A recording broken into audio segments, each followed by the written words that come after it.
కాశీబుగ్గ ఆలయ ఘటన మీదన జగన్మోహన్ రెడ్డి సీరియస్గా స్పందించారు. ఇది ప్రభుత్వ వైఫల్యమే అన్నటువంటి వ్యాఖ్యలు చేసుకొచ్చారు. పరిపాలనలో తనను మించిన వారు లేరంటగా ప్రతిరోజు చంద్రబాబు చెప్పుకునే గొప్పలకు వైపు కనిపిస్తే పరిపాలన ఆయన ఘోర వైఫల్యాలు మరోవైపు కనిపిస్తాయి. శ్రీకాకుళం జిల్లా కాశీబుగ్గ వెంకటేశ్వర స్వామి ఆలయంలో జరిగిన తొక్కిసలాటకు ముమ్మాటికి ప్రభుత్వ వైఫల్యమే కారణం.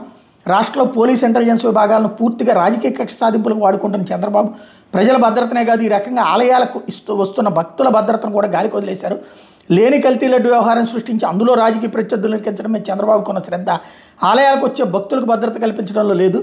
ఏకాదశి సందర్భం భక్తులు వస్తున్నారని తెలిసినా ఎలాంటి చర్యలు తీసుకోకపోవడం దారుణం. ఇప్పుడు ప్రైవేట్ ఆలయం అంటూ ఎలాంటి సమాచారం లేదంటూ తప్పించుకునే ప్రయత్నం చేస్తున్నారు. అసలు ఈ రాష్ట్రంలో ప్రభుత్వం అన్నది ఉందా లేదా? రాష్ట్రంలో దేవాదాయ శాఖ ఆలయమైన ప్రైవేట్ ఆలయమైన భక్తులు ఎక్కువగా వస్తున్నారని తెలిసినప్పుడు బందోబస్తు కల్పించడం అన్నది ప్రభుత్వ కనీస బాధ్యత.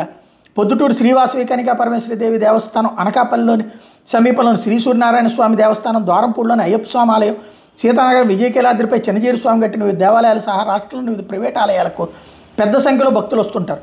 పర్వదినాలు వేడుకల సమయాల్లో ఈ సంఖ్య మరింత పెరుగుతుంది. మరి వీరికి భద్రత కల్పించే బాధ్యత ప్రభుత్వానికి కాదా? కాశీబుగ్గలో తొక్కిసలాట జరిగిన ఆలయం ప్రైవేట్దని, తమకు సంబంధం లేదని ప్రభుత్వం చెప్తోందంటే దీని అర్థం తప్పు జరిగినట్టే కదా. చంద్రబాబు ప్రభుత్వం వచ్చిన తర్వాత ఆలయాల్లో ఇలాంటి ఘటనలు జరగడం ఇదే తొలిసారి కాదు. వైకుంఠ ఏకాదశి సందర్భంగా చరిత్రలో తొలిసారి తిరుపతిలో తొక్కిసలాట జరిగి 6 భక్తులు ప్రాణాలు కోల్పోగా, సింహాచలంలో జరిగిన దుర్ఘటనలో 7 బలయ్యారు. కానీ ఈ ఘటన నుంచి పాఠాలు నేర్చుకోకుండా ప్రభుత్వం ముద్దు నిద్రపోతోంది. ఇప్పుడు మళ్ళీ కాశీబుగ్గ వెంకటేశ్వర స్వామి ఆలయంలో 9 మంది మరణించారు. మరణించిన వారి కుటుంబాలకు నా ప్రగాఢ సంతాపాన్ని తెలియజేస్తున్న, గాయపడే వారికి మెరుగైన వైద్య సేవలు అందించాలి, మృతుల కుటుంబాలకు 25 లక్షల పరిహారం ఇవ్వాలని డిమాండ్ చేస్తున్నా.